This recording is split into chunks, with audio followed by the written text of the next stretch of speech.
পাবনার সাথিয়ায় অষ্টম শ্রেণীর এক শিক্ষার্থীকে অপহরণ ও ধর্ষণের অভিযোগে মানববন্ধন ও বিক্ষোভ করেছেন এলাকাবাসী। বিলকুলা সরকারি প্রাথমিক বিদ্যালয়ের সামনে কর্মসূচিতে শিক্ষার্থী সহ বিভিন্ন শ্রেণী পেশার মানুষ অংশ নেন। তাদের অভিযোগ, বুধবার গভীর রাতে ওই শিক্ষার্থীকে বাড়ি থেকে তুলে নিয়ে ধর্ষণ করা হয়।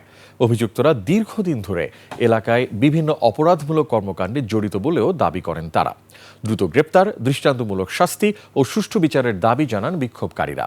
এ ঘটনায় থানায় মামলা হয়েছে।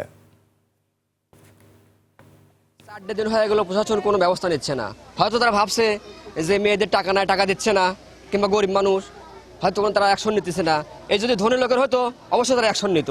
সুস্থ বিচার বাংলাদেশে যাতে ধরনের আর ধর্ষণ না হয়, এটার আমরা কঠিন বিচার চাই। আমার মেয়ের যেভাবে ক্ষতি হয়েছে, আমি চাই না যে কোনো মায়ের সন্তান আর এরকম ধর্ষণের শিকার হয়।